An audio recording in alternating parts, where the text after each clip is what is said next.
than that. So with that, that's where we're going to start. And then following this discussion, we will have our Board of Education candidates come up for a similar style discussion with us today. So I want to introduce each of our candidates, and then we're going to turn it over to them for their 2-minute introduction. To my far right, your left, we have Lindsay Donahue. We then have seated next to her Delegate Sarah Elfreth, then Delegate Dr. Terri Hill, Senator Dr. Clarence Lamb, and Quinn. Welcome to each of you, and thank you for being here. So now I'm going to turn it over to Ms. Donahue to introduce herself. Hi, everyone. I'm Lindsay Donahue. There's 5 central points to my campaign: healthcare for all, gun reform, term limits, protecting women's access to safe healthcare, and none of these changes would be possible unless we undo Reagan-era economics that have shown not to work over the last 40 years, and they continue to benefit the ultra-wealthy. We've seen income inequality reach a point where the top 10% ultra-wealthy in this country hold 50% of the wealth and assets. We need to reestablish a fairer tax system and work to close loopholes that allow the ultra-rich to spend billions to protect their billions. That's why I'm running. Thank you. Thank you very much, Ms. Donahue. I'd like to move now to Delegate Elfreth. Afternoon, everybody. Thank you so much for having me. My name is Sarah Elfreth. I have the great privilege of serving in the Maryland State Senate. Oh my goodness, I'm so sorry. Assistant, I meant to say, I have it written down as Senator. Oh my goodness. I'm gonna add 10 seconds. Yeah. My error. Senator. Good afternoon. Thank you so much for having me. Thank you to the CDC, Jackie and Gabe and Justin, so many people who organized today. I'm formerly the president of the District 30 Democratic Club in Annapolis, so I know how hard it is to put this together and to do the work. Our club slogan down there is be a do something Democrat.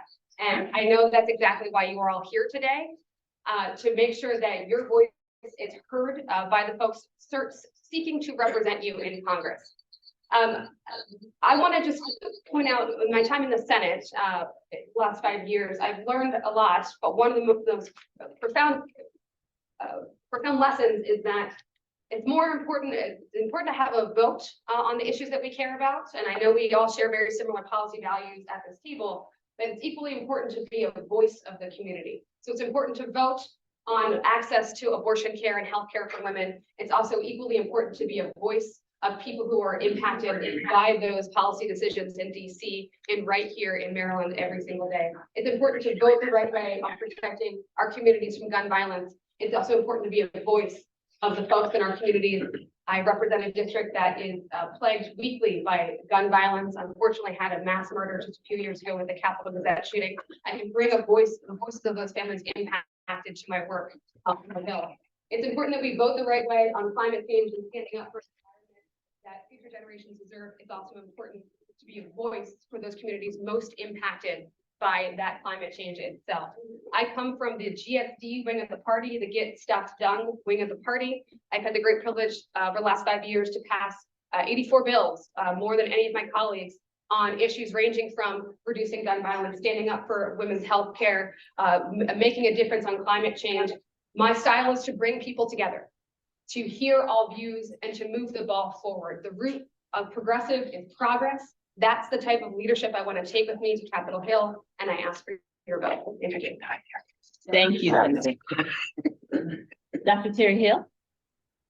Good afternoon. I want to thank the CDC and the Young Dems for bringing us all here today. My name is Terri Hill, and I'm running for Maryland's 3rd Congressional District seat.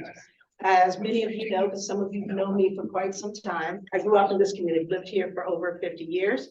My medical practice has been based in this community for over 30 years, and I've been serving this community in the General Assembly for more than 10 years. There's no question about it. We have urgent issues, and the time is now. There are so many important issues that impact our communities every day, and my goal is to make sure that we don't lose the hard-fought rights to future generations. We already see it slipping and sliding. We don't have time to waste.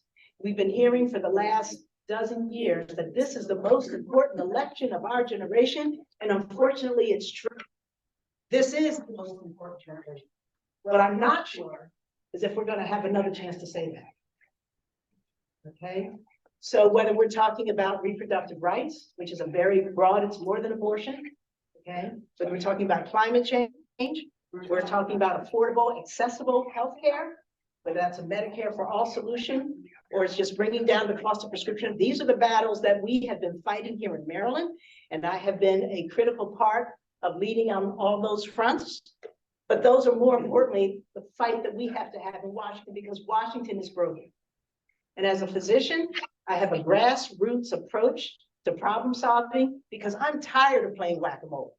I'm tired about solutions that just move us a little bit further down, but never really solve the problem. So I'm asking for your vote and I'm asking for your support. Thank you. Thank you, Dr. Hill. Dr. Lance? Well, good afternoon, everyone. It's a pleasure to be here, and I'm State Senator Clarence Lamb, and for the last 9 years, I've had the privilege of representing parts of Howard, Baltimore, and Anne Arundel counties in the Maryland General Assembly. And my background is as a physician. I'm the only doctor in the state Senate, and I'm on faculty at Johns Hopkins, where I train the next generation of physicians in my specialty of preventive medicine and public health. And I continue to see patients every single week. And it's while I'm in the clinic that I hear from patients who are concerned about their prescription drugs, and why I sponsor legislation cap the cost of insulin at no more than $1 a day, and why I also sponsor legislation that passed that help find health insurance for those who are women that are pregnant but otherwise don't have health care, to get prenatal care and postnatal care up to a year after birth, and also for their babies.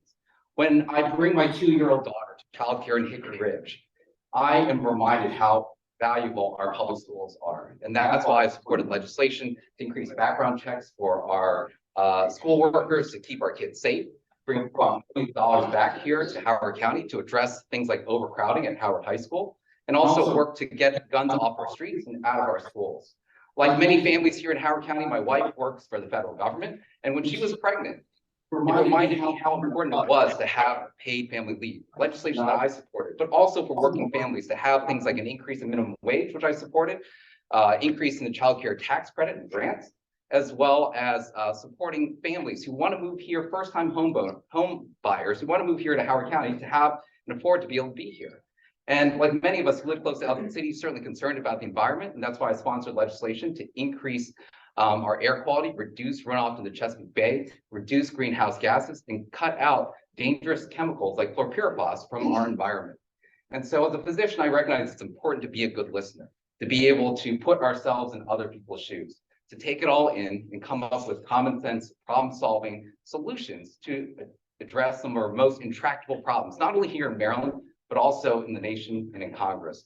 And so I'm Senator Clarence Lamb, running for Congress as a progressive candidate, someone who hopes to be able to earn and demonstrate why it's important to get out the vote and to earn your vote in this important election on May 14th. Thank you so much. Thank you, Dr. Lamb. And last but not least, thank you. Good afternoon, everyone. My name is Don Quinn, and I, as like everybody else here, I'm running for the 3rd Congressional District of Maryland. The reason I'm running is slightly different. I've spent the last several years as a civil rights attorney working in the federal system. Okay, and what I have seen over the last few years is a rollback of the things that are most important to some of us. What we've seen is court cases like Dobbs take away the right to choose. What we've seen is affirmative action go away. What we've seen is the EPA be gutted, and we've seen all of these things at a federal level. I'm in the federal system every day, and let me tell you something. We're not going to change Congress by mountains. And somebody in the room tell me it's like jumping from iceberg to iceberg. We have to build bridges. We have to take an incremental approach to changing how we do things in this country. I love to tell people this. I'm a lawyer. The guys on the other side of the table are paid by the biggest corporations in America to disagree with me and to take away people's rights. Yet somehow we almost always find consensus, and my clients get what they need and deserve. I have 7 kids with my lovely wife who's in the back. 6 of whom are in the public school system. When I say education is personal to me, I tell you what, it doesn't get more personal. My oldest is at Hopkins. I tell him, he's a smart one. He should be here today. But that said, I'm here. My name is Don Quinn. I'm asking for your vote because we need a loud voice in Congress. We don't need to send one more person to Congress who's just going to let the Republicans run roughshod over what our rights are. We need to fight to win our rights back. My name is Don Quinn. Thank you. Thank you, Mr. Quinn, and thank you to each of you. So, yes, I have a couple of questions that I'm going to start with. If you all could, during the process, just as you have a question, just hold it up, and then we'll pass it to right, my left, so that they can be collected on the side here. If you could just pass them in, and then I'll get them. For answering each question, about a minute to answer each question. And then if we could cycle through, particularly if it's something that you have a response to, we'll come back to you for that. Okay, so the first question is actually for each of you, and I'd like to start on this end, to be fair, Mr. Quinn, that way you can go first. And the question is, what do you see as the biggest challenge facing Howard County? And how would you do as a member of Congress? What would you do as a member of Congress to address those concerns? They're really, really good question. And I live in Anne Arundel County, so I wouldn't have known the answer except to spend a lot of time among you guys over the last few weeks. And I hear that there's a huge housing crisis in Howard County, that there are not enough houses for people. And that kind of mirrors what's going on across the nation, especially for low-income families, there's not enough. But what we need to do is we need to find creative solutions to the housing issue. We need to come up with funding from Congress. We need to provide for housing that's affordable. And that's what I would do. Thank you. Senator Land? Sure. So it's a good question. It's an important one because we hear from many families that move here to Howard County for our schools. And our schools need a lot of help, especially now that we've implemented landmark legislation called the Blueprint for Maryland's Future that will help support early childhood education, that will help support our educators, that will help support special ed programs here in the county. But all of that requires teamwork and it requires funding. And so while we have a strong system here in Howard County when it comes to our public schools, we need to continue to invest in it. And that's where bringing dollars back from the federal government for programs like Head Start. I serve on the board of the Community Action Council here that runs the county's Head Start program, food bank, and provides energy assistance and housing assistance. Not only is housing important, but making sure that we support our public schools by bringing more dollars home, early childhood education, additional funding for our teachers, making it easier for teachers to be able to teach here because we've heard that the requirements are really onerous oftentimes and the pay is not as what it should be compared to other counties. And so if we want people to continue to move here in Howard County, we need to support our public schools. That's why I've had the privilege of working with our county executive, serving on his work group to be able to address how we can support and provide funding for our public schools in a way that will continue to elevate them to be the top-notch school system that we expect here in Maryland. Thank you. All of the above? So there are some things that are particular about Howard County in terms of the issues that we're facing, but there are also things that people are sharing with all over. Housing is a #1 problem for many people. And we're not just talking about affordable housing for low-income people. We're talking about affordable housing for people with moderate and medium incomes. We're talking about affordable housing so that when your children get the education, which is also too costly, that they can actually get the jobs that pay them well enough to be able to afford to live in housing, right? We're talking about a problem that has to do with how we structure housing supports and what the federal role is. We're also talking about, again, education. That's a critical thing, but we cannot forget that underneath all of this stuff are issues about our economic system. And who are the winners and losers? And why do we have an economic system that's designed for winners and losers? I fundamentally believe that there are too many people who see every issue about I win, you lose, you win, I lose. I think we have to make a bigger pie so that everyone can have a slice. And when you make a bigger pie, we all do better. We all do better when we all do better. So for me, yes, we've got to deal with housing. Yes, we've got to continue to make sure that Howard County has an education system that's enviable. Yes, we have to address climate change. And we see that Ellicott City when the floods roll through, down here in Elfreth when the floods roll through. These are critical issues.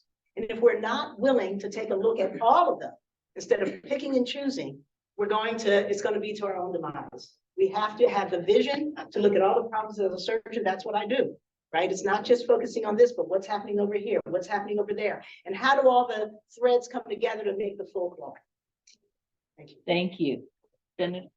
Thank you for the question. While I've represented Anne Arundel County in the Senate for the last 5 years, I've spent a lot of time in Howard County since kicking off this campaign a few months ago, knocking on doors, meeting with educators, meeting with community leaders to hear the most important and pressing issues for Howard County.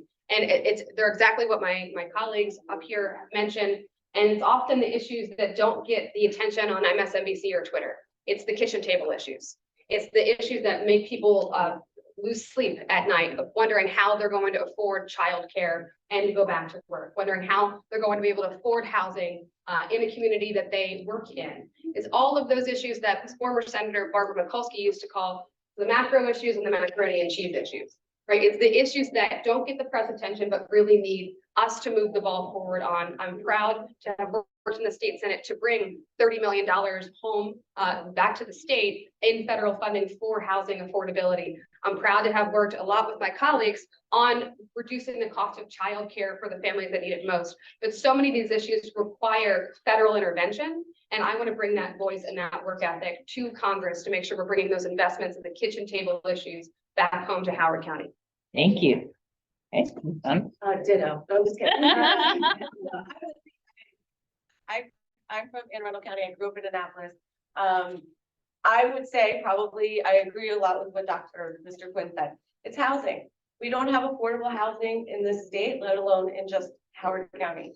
When people do leave the nest and they come back, they want to live close to their families. They need family support when they raise their children. And if we don't provide them an affordable option, they're not going to be able to live near grandparents, right? So how do we fix that? Well, I think that we have a labor shortage right now. I don't think that we pay labor's fair wages, and therefore the industry is not a desirable place to work. I think that we could make materials that are used in building houses. We can use some leverage there to make them more affordable. And we have to look at things like multi-tenant townhouse apartments, that kind of deal. And we have to keep, you know, the college grads, and we have to keep the workers, their wages in mind when we set prices and when we set rates. So that's me. Thank you. Right, so we have another question that is for each of you. So some of these questions are issue oriented and some are going to give insight into who you are. And so I think this is a little bit of that. So we're going to pop back on this side of the table, but we're going to start with Senator Elfreth. So the question to everyone is, could you name one or two Democrats currently sitting in Congress who you would use or have as a role model for you as a congressperson? Currently sitting in Congress? Yeah, but I guess you could also adapt it I too. mean, if I could open it up, I have a great deal of respect, especially in this Congress, and the chaos that it often feels like this Congress can embody. But I want to throw it back to just a few short years ago when we had Democrats in charge of Congress and the productivity that we saw in just a few short years led by President Biden. We need to get back to that. We need to get back to pragmatic solutions for the people that sent us there to do a job. I think about when I consider my mentors and who I look up to, certainly Senator Ben Cardin, particularly his leadership on Chesapeake Bay issues, which is near and dear to my heart in the district I currently represent in Anne Arundel County. We need to be a leader, not just from an environmental standpoint of ensuring we leave this place better than we found it. We invest in our environment in a way that generations to come can benefit from, but also thinking, as we've been discussing, about its economic impact across the region. We need leaders in Congress who can see both sides of that and continue to lead, not just in Maryland, not just regionally across the watershed, but across the country. So I'd say Senator Ben Cardin, and of course, the person we're all seeking to replace, Congressman John Sarbanes, has done a fantastic job on the environment and also particularly leading on strengthening our democracy. And I think that's a legacy that we all look forward to continuing should we have the opportunity to represent you in Congress. Thank you, Dr. Hill. Wow, okay. So let me start off by saying that we actually have some people who are in there doing the fight. So Jamie Raskin is clearly in there doing the fight that's necessary. We have Van Hollen and Cardin, as was mentioned, who are bringing, making sure that Maryland doesn't get lost, making sure that that the federal funds come here to support our infrastructure goals, to support our military, to support our federal workers. And as a delegation, they have worked really hard to make sure that that Maryland, when we're talking about bringing the FBI headquarters here, you know, right? That Maryland gets what we need. When we're talking about Kwesi and Fumi and what he's doing to make sure that Baltimore is not forgotten. But I'm gonna talk about two other people who I'm really looking at right now and who I have great admiration to. One is Katie Porter, because when Katie is in committee, and the lies start to fly, okay, she has rare tact she has rare tact and skill in making sure that we can all see where the lies are and how that falls apart. And the other person I'm going to raise is Jasmine Crockett, who as a freshman congresswoman has been very clear about, again, calling it out. I think we have to stop calling disinformation misinformation. It's not mis, it's deliberate and it's dis. And there is no such thing as alternative facts. There are the facts and there are the lies. And one of the things that I want to do in going to Congress is to make sure that there are more voices like that, more women's voices like that, who are standing up to make sure that we're all clear about what their agenda is and where the truth is. Thank you. Senator Lang. Thank you. It's a good question. And it's one that we reflect on oftentimes. And for me, you know, I think about Congressman Jamie Raskin. I know he was mentioned earlier, but just a strong progressive champion, one who I really look to as a role model, to have a progressive voice, another progressive voice in Congress, which is really important for our state and for our community. I had the privilege of working under Congressman Henry Waxman about 10 years ago. And he, at the time, was the chair of the Oversight Committee, a real public health champion, someone who had hearings on the use of steroids in baseball, linking smoking to lung cancer. And when I was working with him in his office in DC, it was working on looking at the politicization of science in our federal government. This was under the Bush administration. And so, you know, asking those tough questions as the chair of the Oversight Committee when he was there, and now that we hope to see Congressman Raskin become the chair of the Oversight Committee after this current election, those questions are really important for us, especially when we have a lot of federal workers here in Howard County. Asking those tough questions, holding people accountable, holding elected officials and departments and agencies accountable, and making them transparent is really important as our responsibility as legislators. It's that same approach that I've taken over the last 8 years, making sure that we ask those tough questions of the Hogan administration when they were sending contracts to politically collected organizations for PPEs that couldn't deliver, when they were buying COVID tests from South Korea that didn't work. It was because we and myself asked those tough questions as physicians, as legislators, as important voices to advocate for our communities that help push our state to do the right thing and do better. And it's that voice that I'll continue to use and champion for our community, for all of you in Congress as well. Thank you. I'm going to Mr. stand up. Okay, so it's an incredibly good question because everybody up here wants to go and represent you in Congress. And so who do we look up to? I will say, Jamie Raskin, who mentioned a couple of times, I'll tell you why I love Jamie. Because Jamie's loud and he knows what he needs and he's ready to push the agenda. And I love that. I also have Representative Jackson, who I had the privilege of speaking recently out of Illinois. Same thing, bringing our issues to the floor, making sure that the public and everybody else, because eventually I think people forget that you're going to represent the people. It's the people's house. And so bringing the people's issues to the floor loudly, making sure that the people are heard is why these two men stand out for me. And, you know, you talk about Senator Van Hollen and doing an incredible job, just steady, stable, making sure we bring the money home to Maryland. We need that approach as well. And I think one of the challenge with the question is there's so many good people who fit into so many different roles. You guys can get the idea. I like the loud and proud, and I like the going forward and making sure we fight the fight. And so I'll just leave it at those two for now. Thank you. Ms. Donahue. I have to say, Alexandra Ocasio-Cortez, I am doing a lot of this. I'm very inspired by her, I should say. Someone who did not have a political background, saw that there were changes that needed to be made, and she stood up and she is making them. Jared Moskowitz, I am a big fan of him. I think that he is taking the gun lobbyists to task, and he has a loud voice and a strong voice. And I think we need more people like that if we want to actually accomplish firearm, gun reform legislation.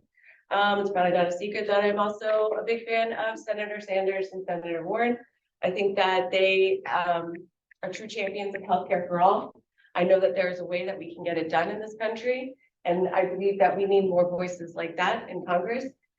I guess combined, those four are big. I also really do like Katie Porter. I think she's also holding people to task. So that is who I respect and hope to join. Thank you very much. All right, so our next question is on an issue related to the school system. I'm gonna come back down to this side of the table and start with you, Dr. Lamb, and go down. So the question is two parts. What would you do to increase federal funding for the IDEA and public schools? And including in that support for free breakfast and lunch for food for students? So I think we have a lot of federal programs that are funded that help support our local school system and our students here in Howard County. I mentioned earlier, I serve on the board that runs the county's Head Start program. That one is really important to be able to help support early childhood education programs here in the state. We have a new requirement through the Blueprint of Maryland's Future to support early childhood education for 3- and 4-year-olds.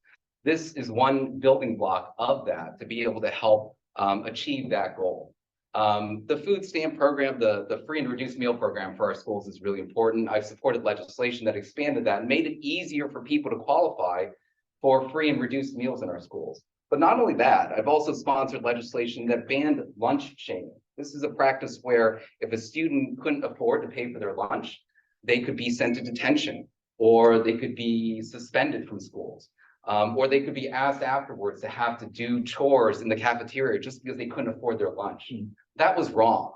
And that's why I sponsored legislation to ban lunch shaming, to say that that's not allowable practice in any of our school systems. But those are policies that are important to be able to make schools more affordable for folks, to be able to level the playing field so that everyone has equal access and equal chance to be able to succeed in life and to have a great education here in our school system. We're going to bring more federal dollars home because that's really important, whether it's for special ed or English as a second language. That will help us in our schools to be able to utilize our budget to also support our teachers, increase our facilities, lower classroom sizes, and also support renovation projects that are really needed in many of our schools here in Howard County. Thank you. Thank you. Okay. So the Oh, you question got it is- this way, I'm sorry. Oh, sorry. Oh, you want to go? I just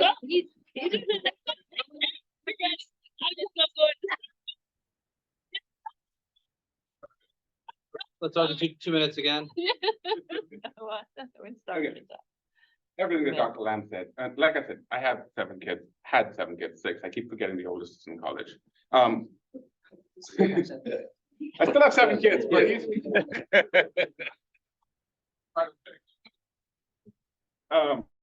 Actually, I have 2 18-year-olds. My other 18-year-old is in the back right there. Anyway, everything that Dr. Lamb said, but I think one of the things we have to focus on is the quality of education that we're giving our kids as well. Not only do we need to make sure we're properly funding the meals that kids need. No kid should ever go to school and not be able to afford a meal. No kid should ever have to study on an empty stomach. Those are critically important.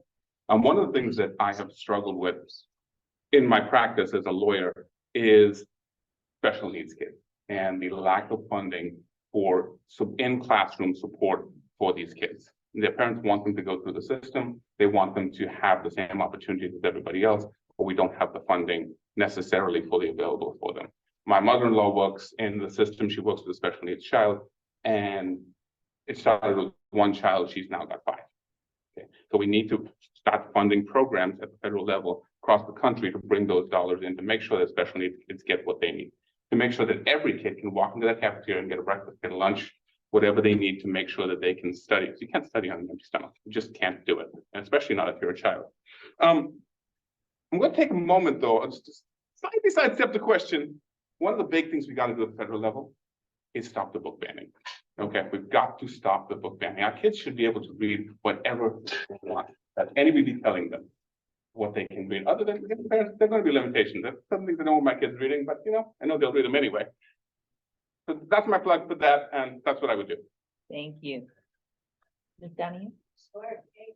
So, as far as funding, I think that by reestablishing our tax bracket to, make the ultra wealthy pay their rent to live in this country, we could then direct federal dollars towards, the public school program.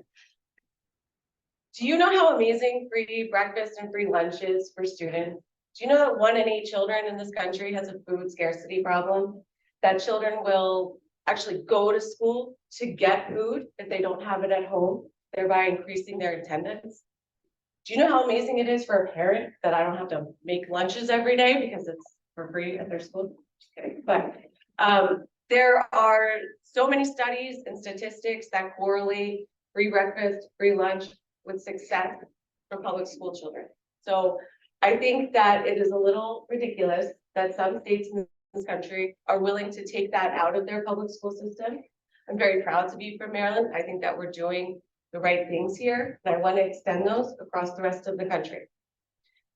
Thanks. Thank you. Then, Thank you for the question, and I'm so proud, like my 2 colleagues in the General Assembly here, to have voted not once or twice, but many times for the blueprint for Maryland's future, which is not just more funding for schools, but more funding where it matters the most. As it's been mentioned, more funding for students in special education, students living in the deepest pockets of poverty imaginable, funding for our educators, and that needs to be a model across the country, looking at particularly poverty and trying to address the issue where students are, which is in the classroom, and providing educators with the tools they need to do the best job and help those students have the best outcomes possible. There's a couple gaps in that bill that we're working to fill this year, particularly around ensuring that our speech pathologists and reading specialists and everybody who helps an educator make successful outcomes for students, that they are compensated competitively to stay in the classroom. I think what's interesting about school food insecurity and special education, it doesn't get the same headlines as, again, most of the red meat issues in politics in this country. But they're also unifying issues, because every single member of Congress has hungry students in their districts and has students who require extra support to be successful in their districts. And we need to focus on bridging those gaps, bringing folks together so we can move the ball forward. There's too much finger pointing when it comes to the issues that most impact our communities, and we couldn't think of a more important issue than funding our schools, educators, and students the way they deserve. thank you.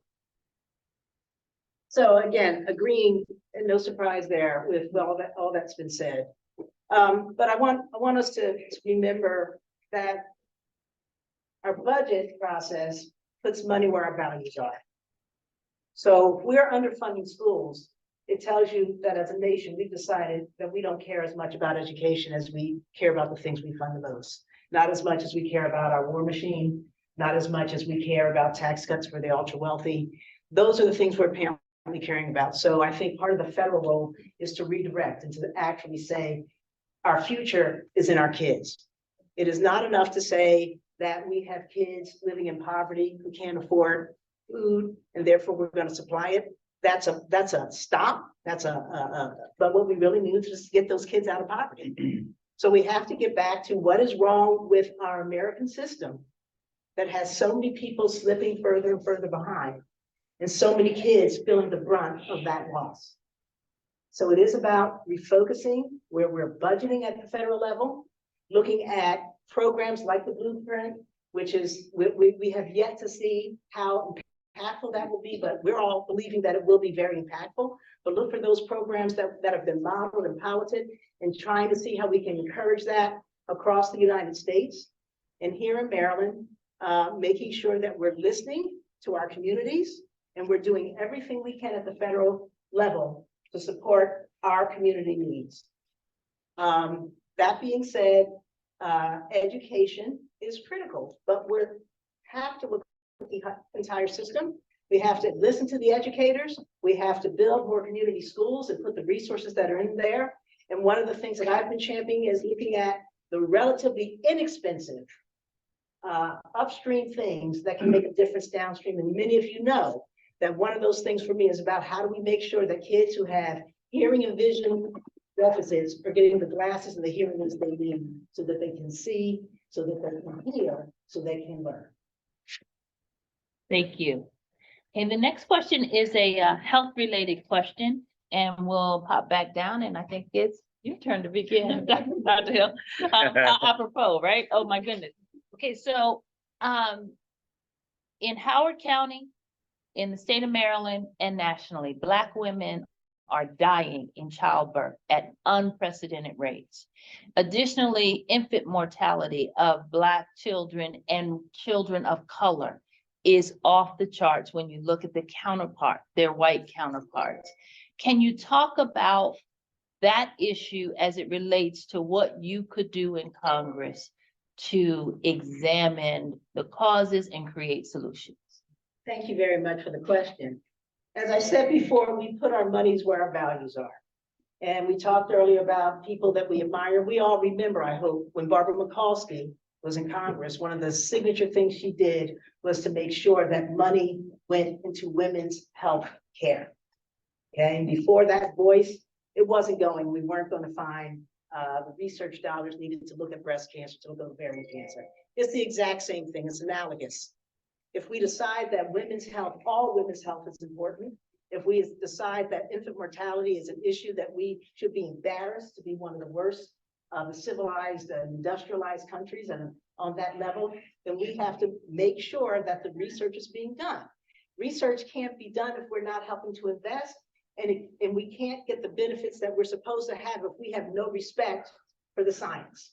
And we're living in a time right now that part of the strategy is to get everybody to doubt that there is any such thing as facts and science.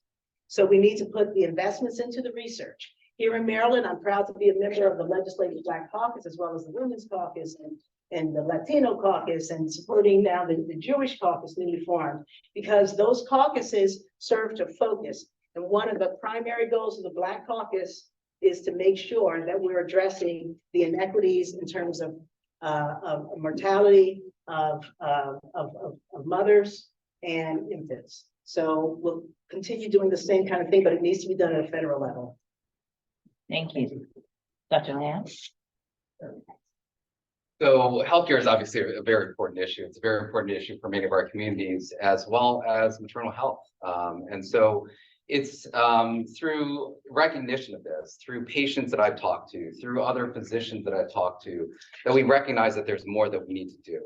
And that's why I sponsored the Healthy Babies Equity Act a couple of years ago, to really level the playing field, to make sure that we're not leaving gaps when it comes to making sure that we support everyone in our community to have equal access to healthcare. Because we know those disparities continue to exist. And so this legislation I introduced that passed, now it's gotten 4,000 women that were pregnant that didn't have health insurance to be able to sign up on our state's health exchange program, to be able to get care that they need. Not just prenatal care, but also postnatal care for up to a year after the birth of their baby, and to cover their baby for that first year or two.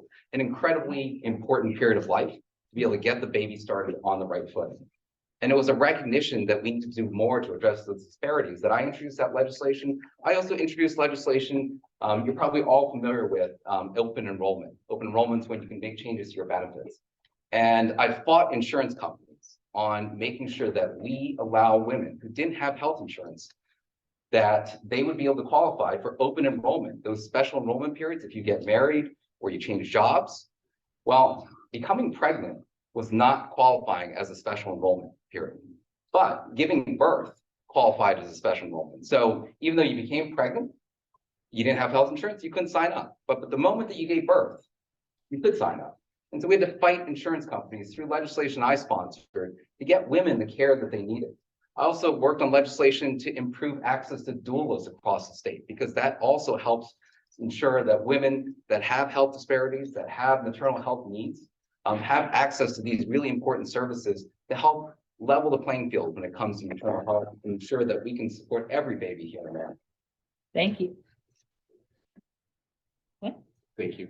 Like I said, seven kids, I keep saying it, but this is a hugely important issue. And what we've seen is a spike in infant mortality over the last couple of years. We saw a huge spike in moms dying and the babies dying. So I'm going to be the crazy candidate. I'm going to say with the United States of America, we can afford universal health care for everybody in this country. All we got to do is take a tenth of that military budget and everybody could have health care, including all the moms out there, okay? That said, health access is a huge piece, and especially for women of color, one of the things, and women on the lower end of the socioeconomic strata, is being faced with things like discrimination, systemic discrimination, stereotyping of them.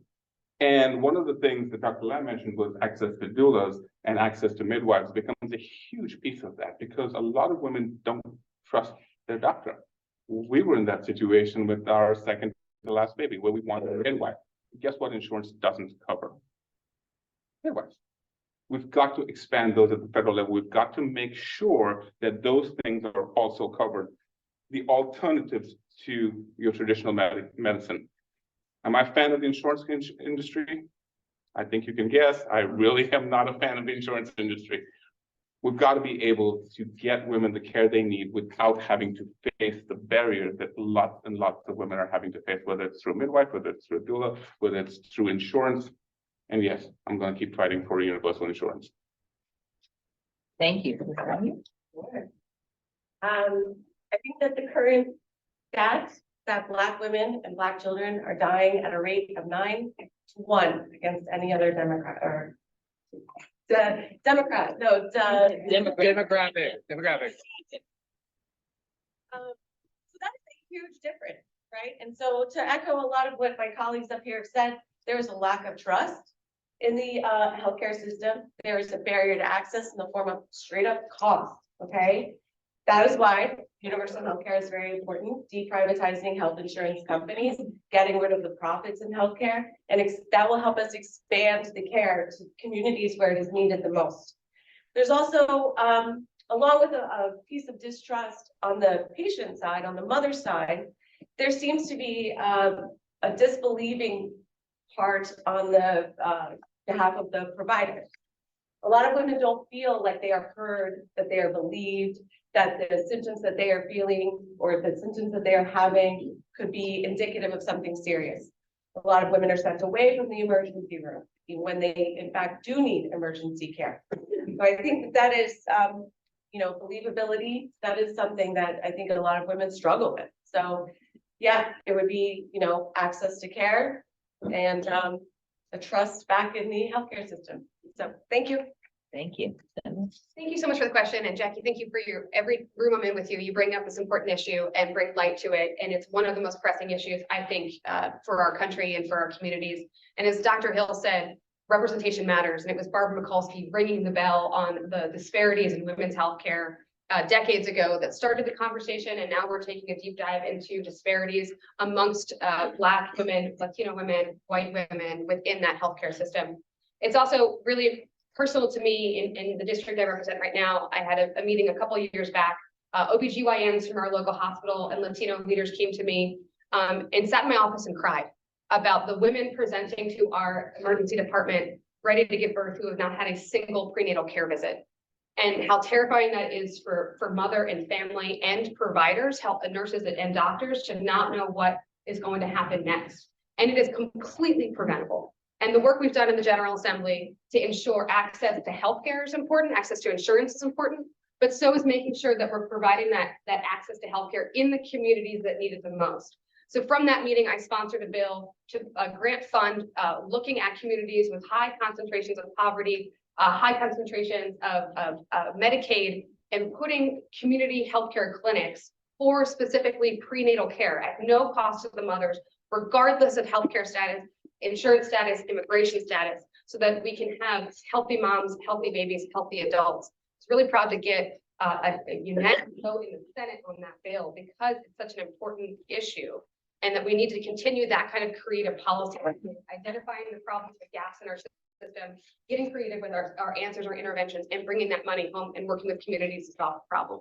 Can we do this issue one more time? What I mean by that is healthcare is just critical. And everyone here has brought up an important part. And what I'd like to suggest also, if it's okay, exactly what was said, we have to have more access, universal health care, right? Predeterminants of health, but the social determinants of health matter. So prenatal care doesn't start when you get pregnant, right? Prenatal care doesn't start when you first decide that you're thinking about it. It starts with your overall health. We talked about housing. So when we talk about, what are the social determinants of health and how they're impacting people in our community, that explains much of the disparities that we're seeing, because we know that the social determinants of health have disproportionate impacts on certain communities. What communities? The same communities that have been disproportionately impacted since this country was founded. Okay, so when we talk about solutions, when we talk about what we want to do at the federal level, I think we're all in agreement that it requires all of the above approach, that it's not just the research, it's not just the community supports and the access, it's not just insurance companies and making sure that that these things are addressed. It's all of the above. And I'm round for everybody else to do another round. I'm not trying to be unfair, but this is just such a critical issue. And again, it links to every other thing that we're talking about. If people in America can't live healthy lives and produce healthy children who can survive to the first year, then what are we doing here at all? Thank you. Would anyone else like an opportunity to address?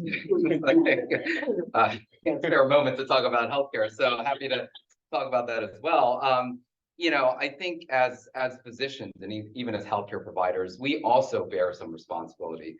I've talked to patients who've recognized that oftentimes patients who are persons of color, when they come in to see their healthcare provider, they're oftentimes confronting systemic racism that occurs in the healthcare workplace as well.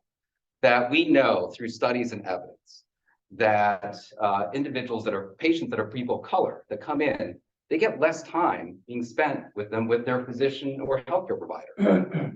We know that when persons of color come into the clinics, that oftentimes they don't get their full medical record looked at because they have less time with that provider. We know that when persons of color that are patients come into hospitals, that oftentimes they don't get the level of questions that people that are white come in with asking their history and asking the medications that they're on. We know that there's systemic racism that continues to afflict our healthcare system as well. And that is contributing to the maternal health mortality rates that we're continuing to see here in the state. And until we confront that as a healthcare profession, as a state, as a society, and recognize that there's systemic racism, not just in other areas and businesses and life, but also in the healthcare system, we won't be able to tackle the important issue of maternal health and infant mortality. And that's why we've worked on legislation, to be able to look at this problem, to study it, to get better information, to figure out how we can intervene and make sure that those medical schools and residency programs that are training the future healthcare providers and physicians out there are treating everyone equally and with the highest level of equity possible. It's our duty as physicians to do that. It's our duty as a community to do that. And it's our duty as legislators, whether in the General Assembly or in Congress, to make sure that we address those health disparities for all. Thank you. Would anyone else like an opportunity? Very briefly. Very briefly. One of the things that Delegate Hill said was the whole picture. The only thing I'm going to say is it doesn't end when the baby's born. Being able to afford to put that baby in proper daycare and getting them the resources they need is a stressor that lives on a mom's mind for the entirety of the pregnancy, and we need to take that stress away in this country. Anyone else who hasn't? I agree. I think we've all made amazing points. I rest my case. Senator? I agree, and I hope we get to childcare because I think it's the continuation of everything we're talking about. We're talking about to be supportive of families, which I think the other party likes to hold on to as a mantle, and we need to reclaim it as a Democratic Party. What makes strong families is strong healthcare, prenatal care, postnatal care, affordable childcare, all of those things that allow for families to participate in the economy and actually have the funding needed to make sure they can provide a roof over their families' heads, can participate in their school boards, can participate in their community. All of that, all these things fit together, and something we need to continue to champion as a party. Thank you. Okay, so we're gonna head back down to the end of the table now, over here, Ms. Donahue, for the next question. The next question is, would you all please explain how you would use the legislative process in your role in Congress to support the rights of the LGBTQIA population, particularly persons who are transgender. And so we'll start with you and make our way back down the table. All right, not an easy one. No, I think that the transgender community is an easy target for people on the other side of the aisle. In reality, it is a very small percentage of our country, and I think that the right is using it as a way to do, smoke and mirrors. Look over here, these crazy lefts. They support, transgender children wanting to, cross-dress, blah blah blah. I don't think that is anybody's business but that person's. Okay, it doesn't affect me. It might affect a lot of people, but you know who it does affect? The transgender person in question. I think that we need to offer them support. I believe that they are entitled to healthcare, and I believe that they are marginally, ostracized for something that they can't help or that they can't control. It's not a choice for many of them. If you grow up thinking and feeling that you are not in the right body, then we should support that and let them make that choice to, become a transgender individual. So that's where, as far as using the legislative process, I don't think, much like abortion, I don't think that it has a place in the legislation. I would like to, it's not something that we can ignore, unfortunately, but legislators and listener doctors are not experts on people's bodies. And so similar to the healthcare and trying to over-regulate something that is none of our business, I would support them as much as possible, but I think I'm trying. Thank you. So much for the question, and I think my colleagues are going to touch on this as well, but the great progress we've made in the General Assembly on standing up for LGBTQ+ neighbors or transgender neighbors over the last few years, whether that's expanding health coverage through Medicaid, so that folks have the healthcare insurance they need to transition if that's what they choose to do, whether it's what we're working on this year, which is banning book bans and allowing teachers and librarians to actually teach not just the actual truth of American history, which is one side of it, but also ensure that everybody is seen and heard in their local library, their school library, and in their classroom. So it's that kind of work that we've been able to do in the General Assembly that I plan to take with me to Congress, the values we have as a state, I'll take with me as a legislator. But then it's also the soft work. If you choose to elect any of us to the Congress, it's also the work we get to do back in our communities. It's the work we get to do to support candidates for Board of Education in the 3 counties that this district covers, to make sure that we're helping to elect and re-elect pro-public school members of the Board of Education who are going to stand up for the LGBTQ+ community. Unfortunately, the 3rd Congressional District also has Carroll County, which has unfortunately been the hotbed of Moms for Liberty in the state. And what happens in Carroll County kind of hop skips over to Anne Arundel County. We've been dealing with attempts at flag banning for years in Anne Arundel, book banning for years, and you're starting to see it right here in Howard County. It's becoming a bigger issue here too. We have to stop that nonsense at the gate. And we as congressional candidates, and if we get to be, one of us gets to be your member of Congress, it's incumbent of us not just to legislate in DC, but help lead back home in our communities and support candidates for Board of Education. We're going to stand with us and our LGBTQ+ brothers and sisters. Thank you. Dr. Hill? Thank you very much. So the trans issue is personal to me.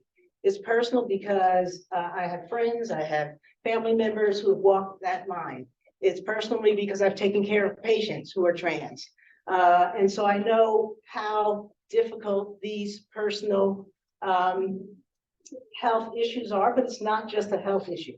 So when you have people dealing with personal issues that the government has decided is their business, we've got a problem.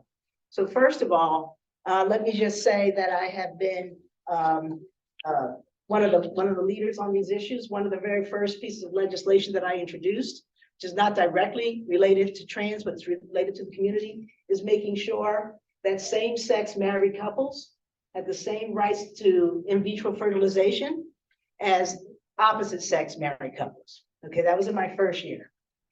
We've since gone on, and the legislation that I introduced that was passed last year that protected reproductive rights in the state from people who participated or receive abortion care in the state from having those legal actions in Maryland challenged by people from other states, whether you're having the abortion or assisting in it, or just driving the Uber to take the person to the care. We have made it so those records are not available. We will not cooperate with other states in trying to prosecute people in this state for that activity. From that, we are now expanding it. I know Senator Lamb will speak about it. We're expanding that to the LGBTQA and trans community because it's so important. So as a federal legislator, part of my job is making sure that we look broadly when we talk about rights and make sure that no one is left behind. The trans community should not be left behind, in addition to which they are subject to more violence than almost any other group of people. That is unacceptable. And we're not going to address it if we refuse to lend voice to what they're dealing with. Thank you. Dr. Lamb? Thank you. This is a very important issue for our community. We have many folks who are LGBTQIA+, and I've been one that has always stood up for their rights.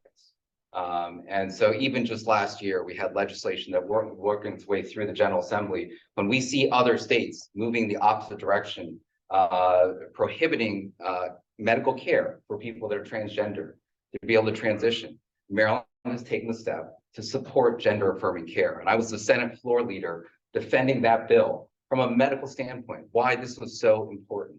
But not only talking the talk, but also walking the walk. I've sponsored legislation. This is legislation that I sponsored myself. Legislation that, for example, eliminated panic defense that could be used in the state, meaning that somebody might walk past someone and decide to assault them because they were afraid of their sexual orientation and use that defense of being panicked by someone who's LGBT in the court of law. I sponsored legislation that banned that. I sponsored legislation that helped improve access to healthcare for our LGBT community by allowing them to get access to medications that would prevent them from getting HIV and requiring insurance companies to cover that, not only because it's the right thing to do, but because it would also save money in the long run. If people would get these medications called PrEP and PEP, that would be really important for them to be able to prophylactically prevent them from getting HIV. I sponsored legislation even just this year that we're working through and just passed the Senate committee, and hopefully we'll be reaching the Senate floor, that will shield patients' electronic medical records and their reproductive healthcare records from going out of state. Because we know that other states are moving in a different direction, and whether that comes to women's care or trans care, those medical records could be used if they're accessed by other states through electronic medical records. If you were to move to another state, that they could prosecute you for the care that you received here in Maryland. And so working on a lot of legislation that we'll continue to support. This is a really important issue for our community. Thank you very much, Mr. Quinn. So, like the good doctors, I'm going to go back to my roots. I'm a civil rights lawyer. Let me be very clear. LGBTQ trans issues are civil rights issues. People have the right to work and live and get medical care without any limitation by any government in any state in this union, okay? It was 1964 when we enshrined that in law. This is not new, okay? This is not a new issue. 1964, it's 2024. We're still having these conversations. Now, what has effectively happened is we've shifted the focus to a different group. These people don't get rights. We're also still committing acts of violation against 1964 based on race, color, gender, and things like that. So let me be very clear from a legislative perspective, we already have the basis. All we have to do as a legislator is add to 1964 to protect trans people, to protect LGBTQ, to add on to what has been the law of this land since 1964. Let that sink in. What will I do? We're going to add on and make 1964 stronger to include everybody. Thank you. So I'm going to transition to my partner here, my co-lead, Gabe Moreno, who is a member of the board and is going to take over from this. I'll pause. Small pause. No. No. Tag team. Sharon. Don't forget senior citizens are here. You know. Keep the questions coming.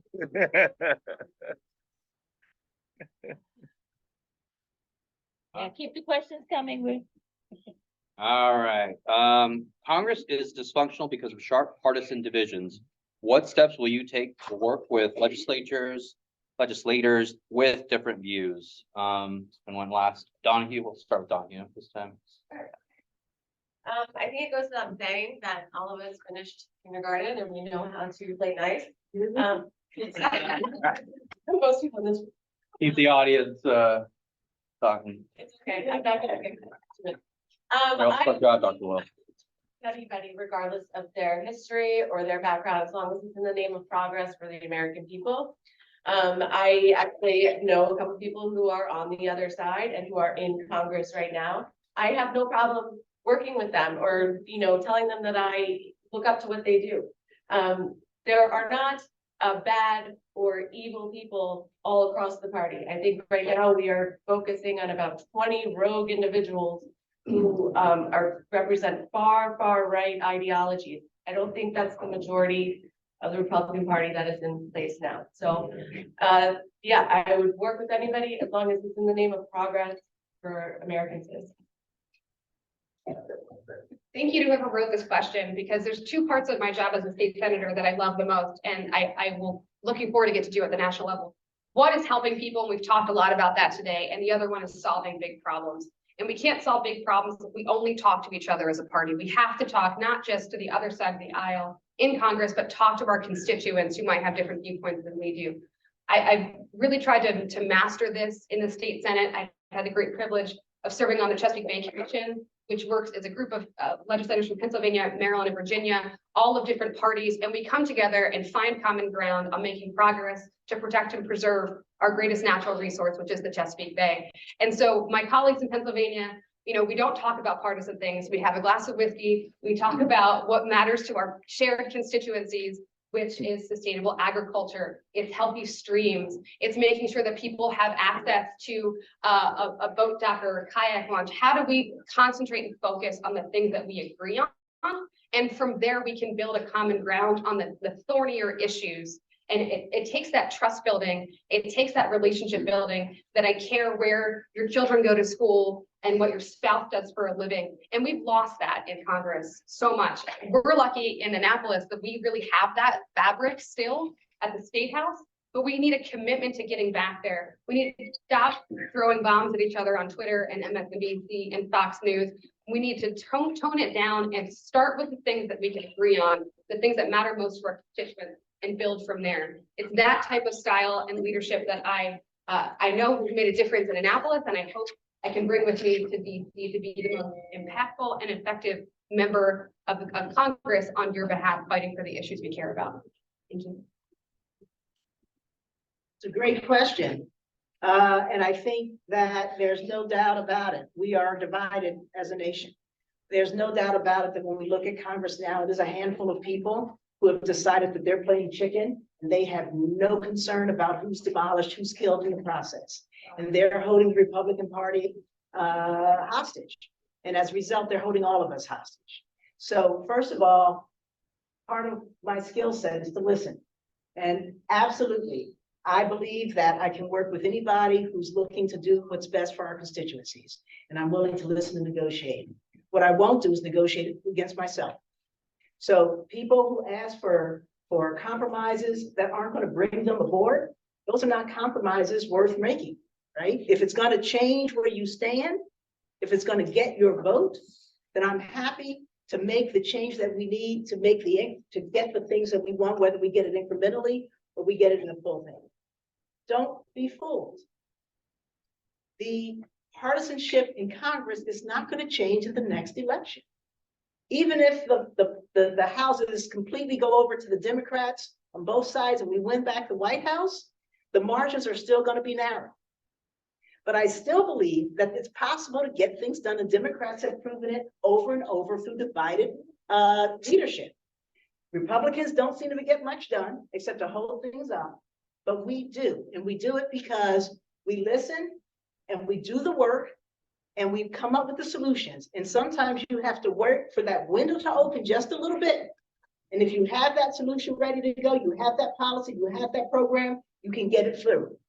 So I absolutely believe that everybody has something to add to the conversation, and they need to be listened to, they need to be spoken with, and they need to be negotiated with, as long as they're also working to move the agenda forward. So I agree with everything that was kind of presented earlier, and I think it is important as legislators and as members of Congress to be good listeners. And I touched on this at the very beginning, that as a physician, I kind of bring that approach to my legislative work. In recognizing we have to listen to our patients, we have to listen to our constituents. That there's a saying in medicine that if you listen carefully, the patient will tell you what's wrong. It's the same thing with our constituents, but you have to take the time to listen to people, to get to know them, to understand where they're coming from, to put yourself in their shoes, so you can find common sense problem solving approaches to some of the most challenging problems that we see in our community. And so while we see a lot of partisanship, I think it's important to recognize that if you don't listen to others and hear where they're coming from, we won't solve these problems. And so bringing that approach is really important to Congress, because there's too much shouting going on. There's too much yelling going on. There are people that are running their congressional offices like a PR shop. That's not what we need. And, I really appreciate the approach that Congressman Sarbanes has taken to his legislative work during his 18-year career here in Congress, because he's not been the flashiest congressman, but he's always one that has put his head to the ground to do the work and to get things done and to see where people are coming from and to find those common areas of agreement, which is what we do in Annapolis, which is why the vast majority of bills that we pass in Annapolis pass with bipartisan support, because we recognize that there are still ways to get things done. And we hope to be able to take some of that approach that we've had down in Annapolis to DC, because Congress, as you all know, when you flip on the TV every evening, is so dysfunctional, it's so disheartening, it's so discouraging. But that only turns around when you send good people with the right motivations, with the right heart, that share your values, be able to advocate on your behalf, but also to be able to talk to other people, to have that conversation, to bring our community together and pass the legislation. Excellent points. I was trying not to turn on my TV at least first thing, because you're supposed to be in a bad mood. But that said, yes, Congress is broken. Okay, Congress, we talked about the budget. Pass the budget. Okay, it's the most fundamental thing that we need so that workers on the federal level and can keep doing their work. Pass the budget. Shouldn't be a bipartisan issue. But I started this conversation with you guys by telling you that, as a lawyer, I often sit down in a room with other suits who are paid lots and lots of money to disagree with me. And what we do is we find compromise. But let me be clear. Compromise isn't giving them what they want. Compromise isn't getting pushed over. Compromise isn't dollars. Compromise isn't gutting the EPA. Compromise isn't losing affirmative action. Compromise isn't losing the Voting Rights Act. That's not compromise, that's losing. A couple of weekends ago, a really good friend's dad, who's very conservative, said, I went to your website. I went to vote.quinn.com and I disagree with everything you say. No surprise. But he wanted me to sit down, and we took two hours on a Sunday morning, and this gentleman brought a pad of paper that he had written out everything he disagreed with me on, and why, if we did the things I want, the Republic would go up in flames. We talked. 2.5 hours on a Sunday morning, we just sat down and we talked. And he explained his positions, I explained mine. We went back and forth. We went on education, former teacher. We talked about guns. We talked about women's rights. And at the end of it, he stood up. He identified two things that he did agree with me on. Veterans' rights was one of them. Gave me a hug and said, I think we could work together.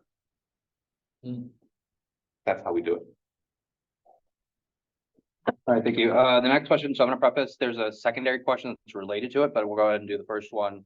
And then we'll go through answering, and then we'll go through the secondary. Do you support an immediate unconditional bilateral ceasefire between Israel and Hamas? Why or why not? We'll start with Senator Elfreth.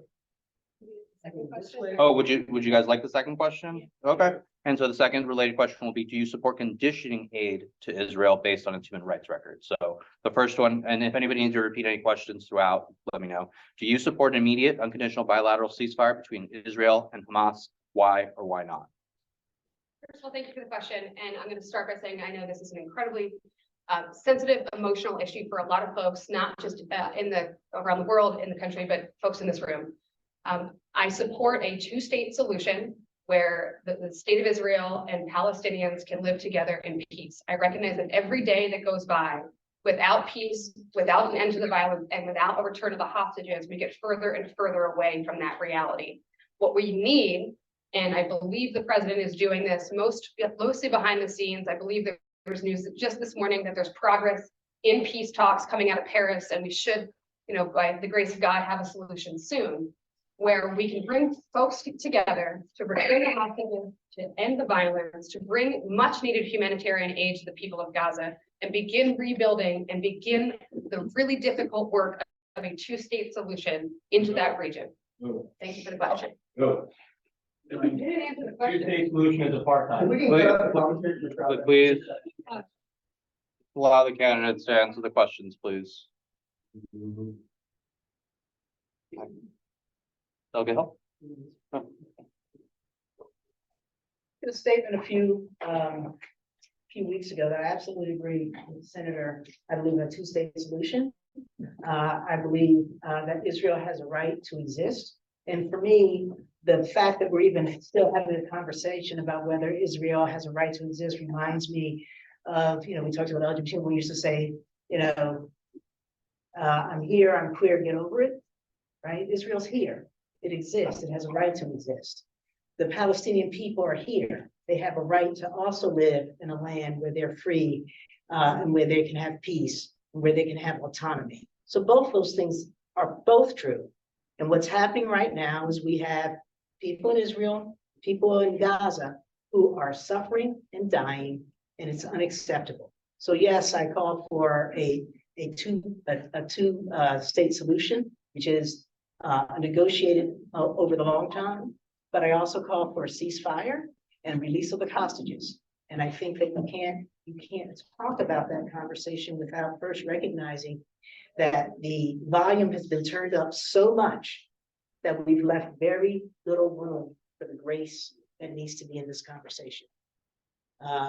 Every week that it goes on becomes more complicated and then it becomes sensitive. And there are arguments on both sides, and I know that that position is not as extreme as either supporters on either side want it to be, but that's the reality that this is a very delicate situation. And unfortunately, we've got people manipulating it from multiple different corners, but the people who are suffering, nobody seems to be paying much attention to. So obviously a very challenging issue, one that we continue to see until this day. Obviously the incidents of October 7th are incredibly tragic, but we want to make sure that the response isn't out of proportion. And that's why I've supported in saying that we should have a cessation of the violence with return of all the hostages and humanitarian aid to help rebuild Gaza. There are tens of thousands of innocent Palestinians who were killed as a result of these hostilities, ones who had nothing to do with what happened on October 7th. Incredibly tragic, loss of life that is uncalled for. And it's important for us to support humanitarian aid to be reopened back into Gaza, more than just food and water, but support for real people and to help rebuild. When you see places like hospitals and colleges oftentimes being destroyed or bombed, when peace comes, and peace will come, I support a two-state solution as well. We need to be there to help rebuild Gaza and support the Palestinians and the Israelis to have a peaceful solution in the Middle East. These are hard questions to be able to address. These are difficult circumstances because they've stretched for decades. But that doesn't mean that we can't start today in calling for peace. And we have to. And when it comes to the humanitarian aid, I support President Biden's efforts. He just issued a national security memorandum last month that further reinforces US law to increase oversight and accountability for humanitarian aid that we give to all nations. And I also sincerely hope that Congress will put away the partisan politics that we've been seeing and pass aid to Gaza, Israel, and Ukraine. This is really, really important. We're the shining beacon of democracy across the world, and we're not going to. Congress needs to do their work. Great question, and a critical question at this point in our history. But I love the word bilateral. Bilateral means both sides stop shooting, okay? And we have to get to a solution where both sides stop shooting now. Most of you are probably aware, not too long ago, Egypt proposed a ceasefire that would include Hamas giving up power. That was rejected out of hand. As long as Hamas remains in power in the Gaza, there is going to be violence. There is going to be violence, okay? Hamas's charter calls for the elimination of Israel. Now, stepping back from that, I got 2 minutes? Yes, 2 minutes. We need 2 hours. But stepping back from that, what is happening right now is a vast humanitarian crisis. We've got to recognize that. Bombing indiscriminately is not okay. Coming across the border and killing people indiscriminately is not okay.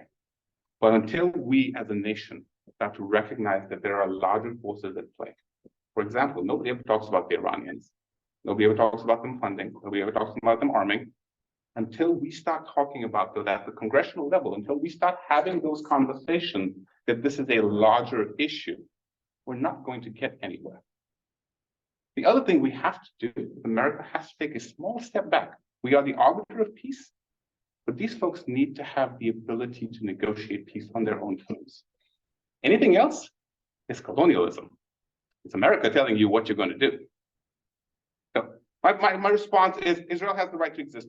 Absolutely. There's a humanitarian crisis. Absolutely. But we're not going to solve it doing the same things we've been doing over and over again for the last 30 or 40 years. It's time to engage the Iranians. It's time to talk about the humanitarian crisis. And it's time to have the people in the region work to solve their own issues. Thank you. And then Quinn, if you want. Oh, sorry. I'm sorry. Yes, keep going. Sorry, I forgot. I'm so sorry. Okay. Go. Go back to back and not answer them at the same time. Yeah, and then what we'll do, and then we'll continue that way. So the first question was, do you support an immediate unconditional bilateral ceasefire between Israel and Hamas? Why or why not? And then the second question is, do you support conditioning aid to Israel based on its human rights record? Why or why not? One, yes, right? So we obviously, we need to stop the bloodshed that's going on, okay? Do I believe that we need to continually monetarily support Israel? I do not.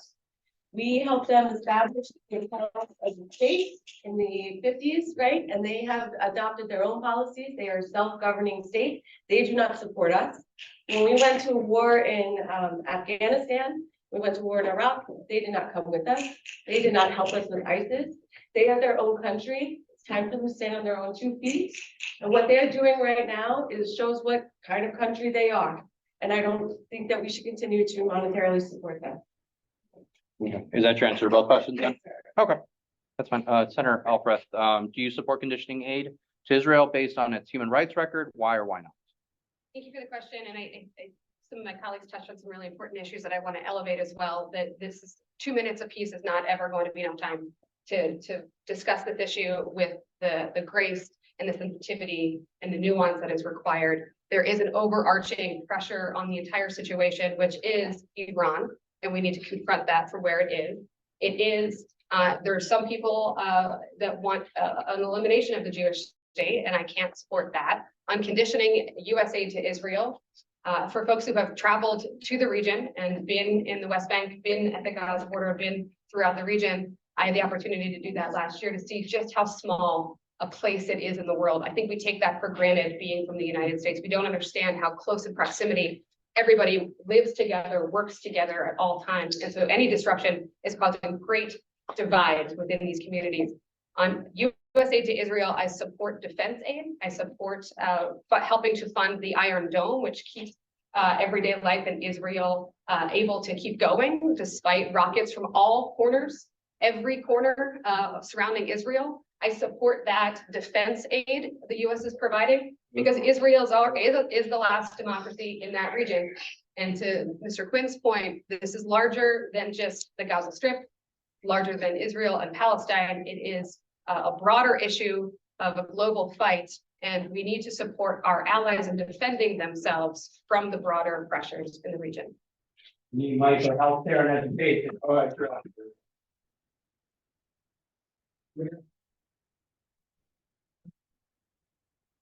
Not be quiet now. And it's okay, Jake, I can talk now? Yes. Thank you. So, aid is a really interesting issue because it's how America wields its power. So when we give aid, we should expect something in return for it. When we don't give aid, then we lose our opportunity to have a voice at all. So I'd like to think it's simple. I don't disagree with what was said by Lindsay. I don't necessarily disagree with what was said by Sarah. But I think I have to acknowledge that this is much more complex than I would like it to be.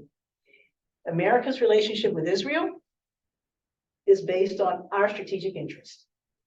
People want to say it's based on other things, but it's based on the fact that we have oil interest, we have energy interest, and years and decades ago, we decided that we needed to have an ally in that area.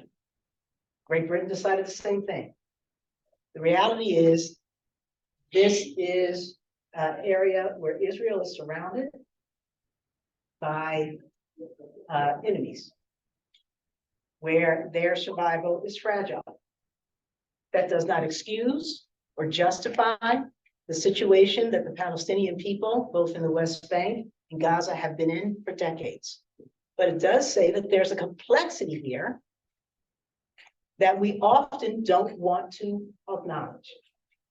So I think that we should use the power that we have to push for policies that support our stated values. And whether that is by threatening to withhold, to decrease support, or to completely withdraw support, I'm going to admit, I don't know. I don't know what the answer is. But I do think it is the one tool that we have, and we need to use it more effectively.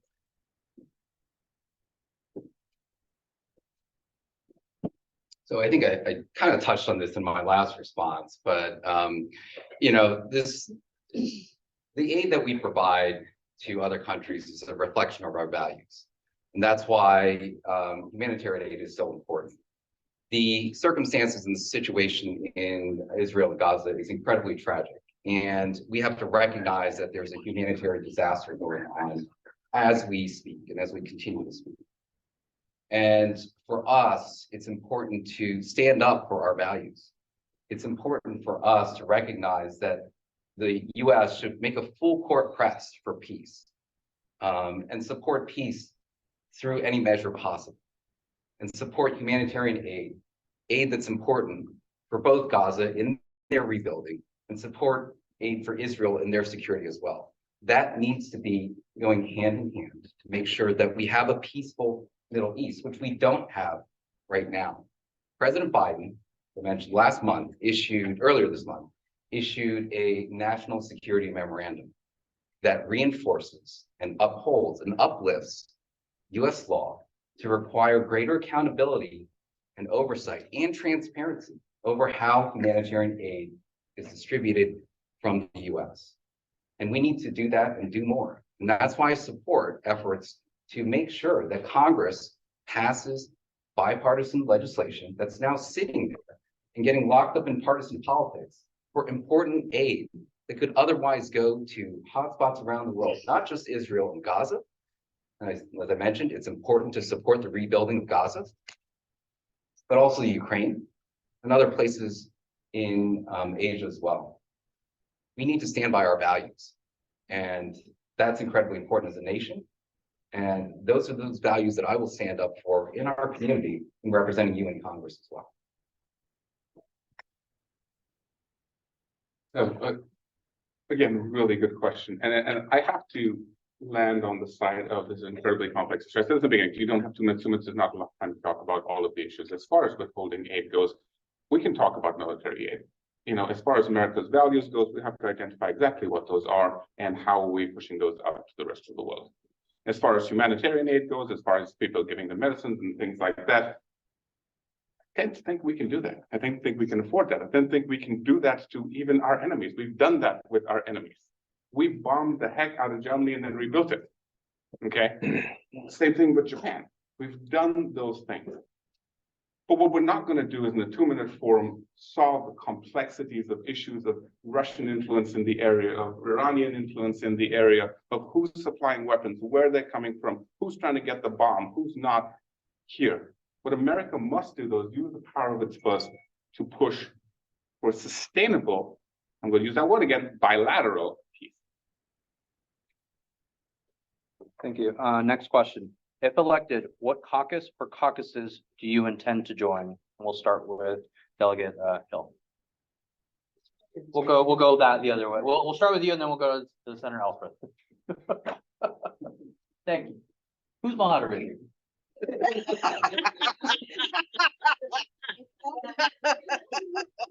Just checking. Yeah.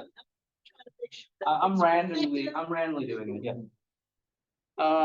So we're gonna go till just to 2:30. So I have about 5 more questions, but so we'll stop at either 2:30. Here, I'll do through. But we're gonna be good. We need time. So, yes. Oh, closings. Okay, so I'm gonna go ahead and do 2 more questions then, and then do closing. So we'll do, okay. So would you like the question again? Do you need the question again? Caucus or caucuses, whichever you. Caucuses. So yes, absolutely plan on being an active member of the Congressional Black Caucus. I plan on being an active member of the Women's Caucus.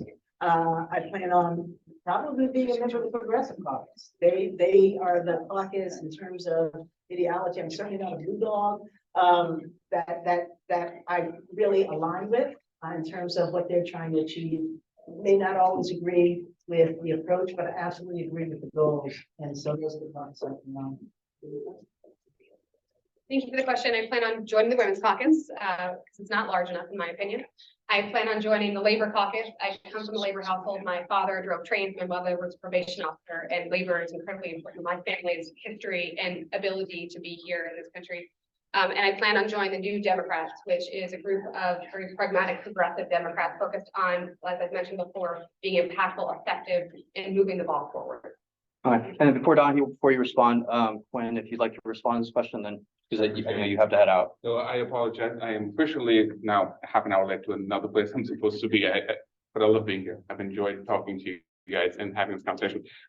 Obviously the Black Caucus, I'm very passionate about veterans affairs. So getting involved with the Veterans Caucus, Labor Caucus, I'm with Sarah, I'm an employment attorney. It's what I do. I think we need to strengthen labor in this country, re-strengthen labor in this country, some dilution that's taken place over the last 20 years.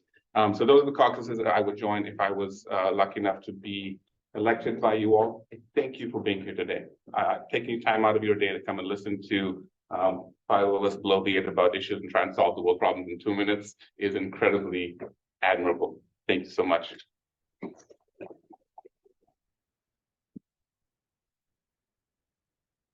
All right, Ms. Donahue, do you want the question again? Okay, all right. I would join the Progressive Caucus, and I think that, sorry, feedback idea, but that's the way. All right, so yeah, I would obviously join the Doctors Caucus. There are only 15 positions in the U.S. House of Representatives, of which only 4 are Democrats. There are only 4 Democratic doctors who believe in science, who believe in healthcare, who believe in medicine, who believe in universal healthcare. Only 4 doctors that are Democrats in the entire U.S. House of Representatives out of 435. If I'm elected to serve in Congress, we would finally surpass 1% of U.S. House of Representatives. I would also join the Congressional Asia Pacific American Caucus, which is CAPAC, but also the Congressional Progressive Caucus. Those are values that are near and dear to me. When we look at student loans and higher ed becoming more and more expensive, as someone who's still paying for medical student loans, who's now paying more in student loans than I even borrowed in the beginning, I recognize that we have a problem. When we see that minimum wage struggles to be able to increase that, not just for all workers, but for tipped workers, isn't there. That we still as a state haven't increased minimum wage for tipped workers. I was there fighting in the Senate committee for our tipped workers. When it comes to immigration and making sure that we have a pathway to citizenship, it is incredibly important for us to stand firm with our immigrant communities. And that's the progressive way, to be able to invite people here, to cherish our diversity. That's why I supported and sponsored the Maryland Dream Act, to allow immigrants who are paying their fair share to be able to qualify for in-state tuition.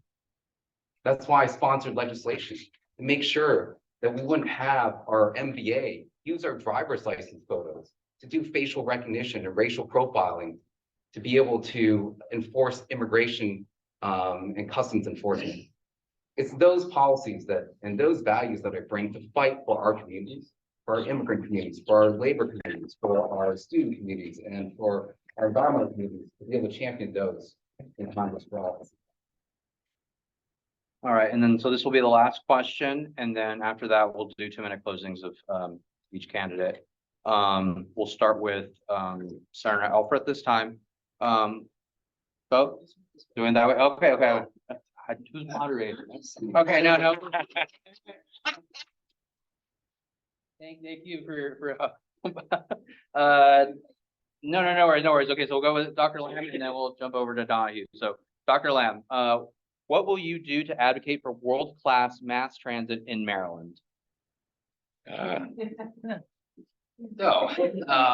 a good high bar here when it comes to mass transit. Mass transit is incredibly important for our state. I think we're one of the states that doesn't have real mass transit options to even get to our state capital, to have people come testify before us in the General Assembly. We can and must do better.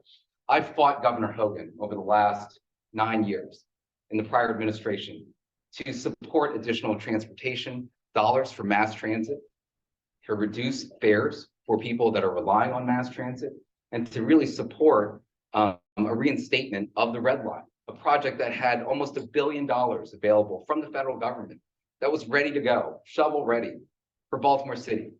And when he came in, he deleted that project back in 2014. A real tragedy here. We're working to reinstate that.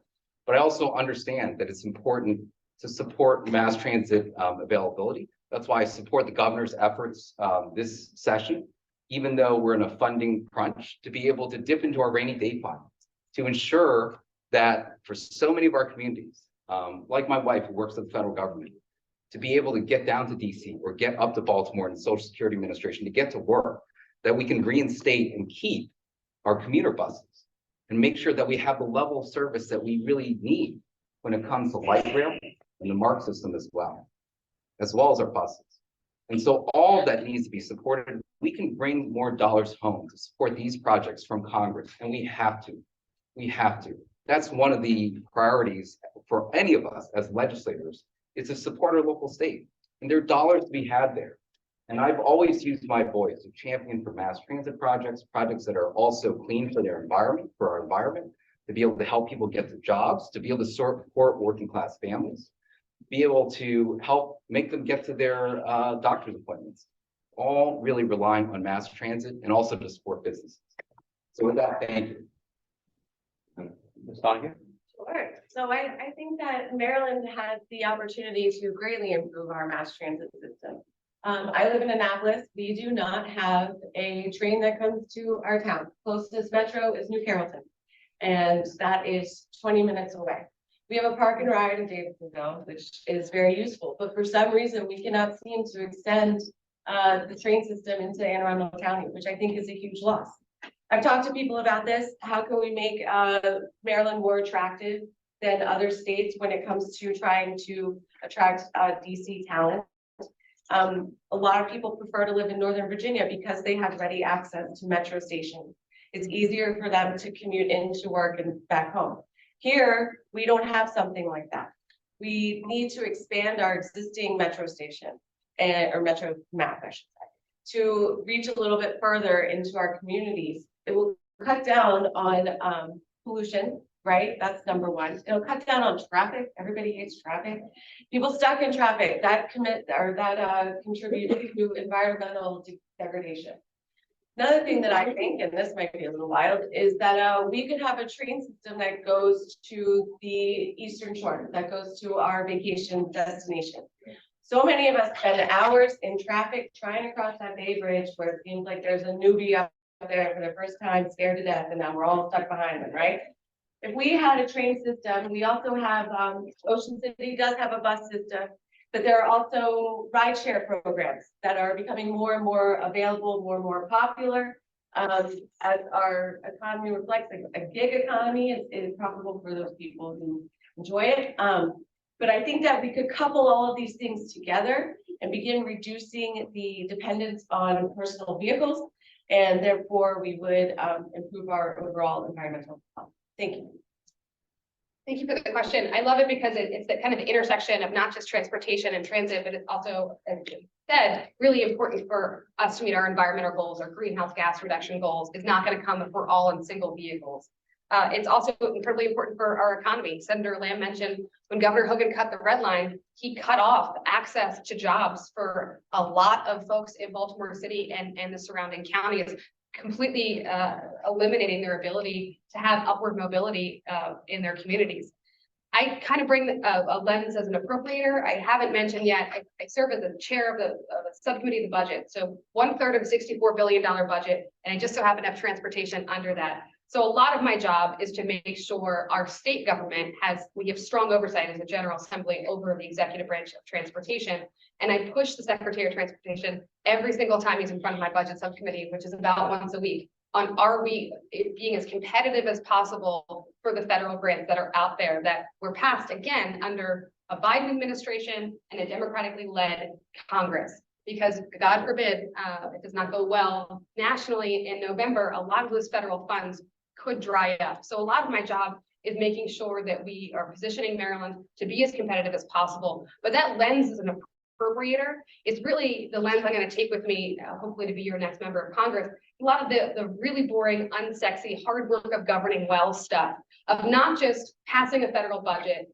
It's also about holding the federal departments accountable, holding the state departments accountable, holding our local Howard County, Anne Arundel County, Carroll County Departments of Transportation accountable, and making sure that we are all working together, listening to the community. I was just knocking doors in Howard County last weekend, and somebody mentioned the commuter buses, how important all of this work is together. And it's going to take a member of Congress to do that work in DC, and that work back in our communities, bridging all of these gaps and bringing home the investment and seeing it actually come to fruition on the ground.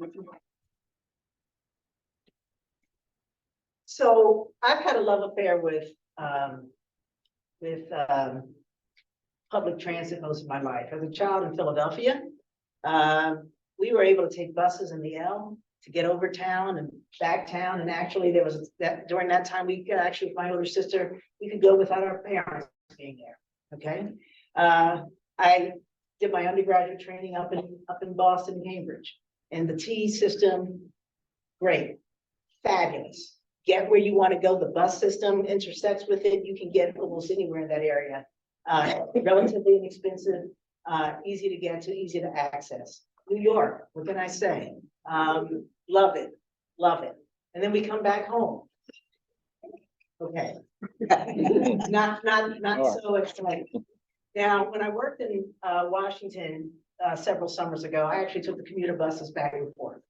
That worked out really well. When I was growing up in Columbia, we had something called the minibus and call a ride, where you could actually call the bus to come and pick you up. Okay. So I know that there are variations of mass transit that can work in different kinds of community, because I've lived in different kinds of community and seen it work. What's missing is the commitment. Mass transit doesn't have to be self-sustained. It would be nice, but I think of it more as a public utility. It is something that we all need. It not only affects work markets, right? Red line loss was a disaster, but it also affects, as was said, our environment. Thank you. but it also affects equity, right? It also affects housing. It also affects education. It affects all the things that we've talked about, healthcare. It affects everything. And we've treated it like the, what do we call it? The redheaded stepchild, right? It can't be that way. So as a congressman, one of my goals will be to put it back on the front burner and make sure that we have the funding to support programs, to allow all communities to get the kind of mass transit that they need to support their needs and to move everyone. Thank you. And then now we're going to move to a 2-minute closing for each candidate. We'll start with Ms. Donahue and then go in the direction of Senator Elfreth. Sure. All right. So once again, I'm Lindsay Donahue. I know that I come up here and I know that I tell jokes. I'm really just trying to liven up the crowd a little bit. I know these things can be long and arduous, but I really do appreciate the interest that your community has and for having us here. It's little meetings like this that I think really contribute to the democracy of Maryland, and to be a place that we're all proud to be from. One of the biggest things, now reiterated again, is healthcare for all. What I'm talking about is deprivatizing health insurance companies, eliminating profits, eliminating millionaires' CEO pay, eliminating advertisement budget, putting the hands back into the physicians and the caregivers and taking it away from the insurance companies, okay? I know that we can do it. There are so many countries in this world who have accomplished it with less. We are the richest country in the world, and yet 6 in 10 personal bankruptcies are due to medical debt. I know I joke, but these are things that I'm very, very, very passionate about. Gun reform, okay? Aurora, Uvalde, Sandy Hook, Las Vegas, Orlando. All of these names resonate with you because you know that they are sites of gun violence to the extreme. We need to do something today. I believe right now, especially with this decision in Alabama regarding in vitro, we're in a lot of trouble. Women in this country are about to not be seen as equal citizens, I'll tell you that. We're gonna lose our, what is it, individually, our personhood to some stem cells in a petri dish, okay? It is ridiculous that this is happening in 2024. I thought we were better than this, and I do not know how it got here, but I'm going to fight my ass off to change it. I appreciate your time. Thank you so much. Thank you all very much for being here. There are a lot of places and ways that you can spend your Saturday afternoon. So you being here, I think, demonstrates just how committed you are to everything that we have at stake nationally. And we spent the afternoon discussing that. And Lindsay, I want to thank you because you made me think about the morning I woke up after Dobbs. I think a lot of folks can agree, to wake up in a world where suddenly I had fewer rights than I had the day before is terrifying. Something that we have all, I think, taken for granted because we did not participate enough. And that's why I'm so happy that you're here, grateful that you are here, because this shows and demonstrates that you understand participation. It's not just voting, it's participating that really, really matters. I want to note that whatever happens on May 14th, and I hope that I've earned your vote today, but whatever happens, I am committed to making sure that we elect Democrats up and down the ballot, from Board of Education all the way up to the president, not just here in Maryland, but in the swing states that also need our support, because we have to be one party. I also acknowledge that I am not the hometown candidate here today. I have been in Howard County about 4 days a week to fight the legislative session and chairing a subcommittee, because it's incredibly important for me to listen, to learn, to make you feel heard and represented. I've learned that in my first 5 years in the state Senate, that ultimately that is the most important job I can do for you, is make you feel heard and represented. I want to take that with me to Congress. I want to continue the great progress we've made as a state here in Maryland and continue to move the ball forward nationally, because there is too much at stake. A woman's right to bodily autonomy, whether it comes to an EPA having everything it needs to stand up for our environment and ensure our generations to come have a healthy, safe environment to grow up in. When it comes to equity, when it comes to our economy, all of the things we discussed today are incredibly important. We're not going to move the needle if we have conversations on Twitter or on cable news. We have to come together. We have to build bridges. We have to move the ball forward. And so I hope that you will participate, not just today, but every day until May 14th. And I humbly ask for your votes on May 14th. Thank you again. Thank you for sponsoring, and thank you all for coming. I'm Terri Hill. Many of you have known me. Some of you have known me for a very long time. Hi, Nami. And I'm part of this community, right? And that means I'm as invested as you are in making sure that our children and our children's children have a future that's better than the one that we've had, okay? Losing rights is a terrible thing, and I don't want to see that happening, but it wasn't by accident. We didn't get here by accident. We got here because people have been very deliberate in how they've approached politics, okay? They've been very deliberate about how they've approached policy. And for too long, we have allowed our lack of imagination, particularly as Democrats, to stop us from seeing what was really happening. And now here we are. The moment is urgent. The issues are critical.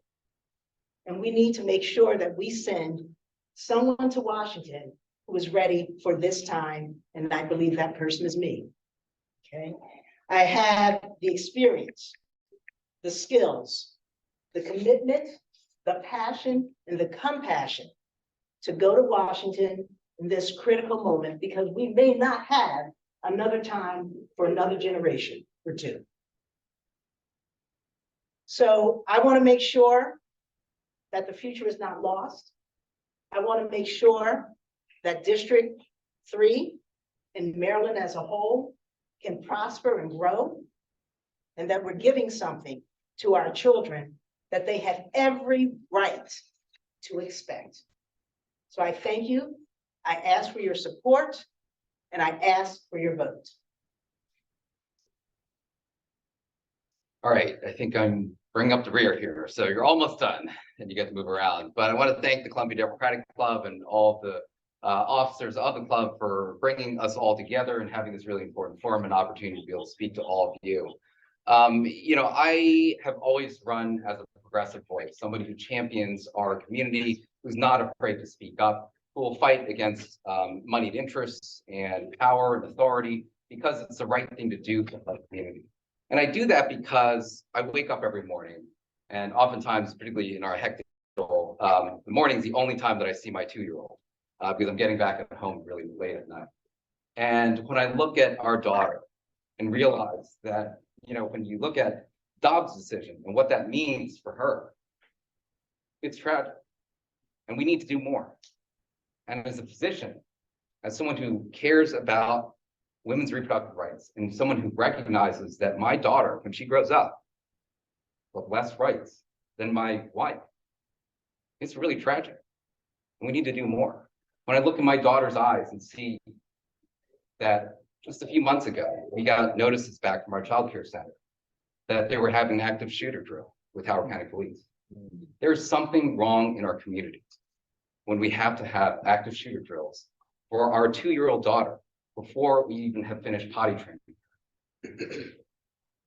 When I look at my daughter and realize that we need to protect our environment, not just for us and those of us in this room who will see what takes place in our community over the next couple of decades, but also for the decades and generations to come, for her kids and her kids' kids. And so we need to do more. We need to really stand up for what we believe in. We need to find and send someone to Congress who's not afraid to speak up for our rights, who understands what working families and others are going through. And I hope to have your support and earn your support too. Clarence and I am running for Congress. Feel free to visit my website for additional details about my policies. Thank you all for being here. Thank you. Let's give a round of applause to the candidate. Okay. Not easy to run as a candidate and answer a lot of these questions, and you know, a lot of these questions they don't know that they're coming up, and so it can be hard for the candidates. But I want to thank again the candidates, and so what we're gonna do, we're gonna go ahead and clear the room out. So if everybody wants to go check out the library for a little bit while we arrange the room for the Board of Education, it's gonna be a different setup, basically. Yeah. So thank you again, everybody.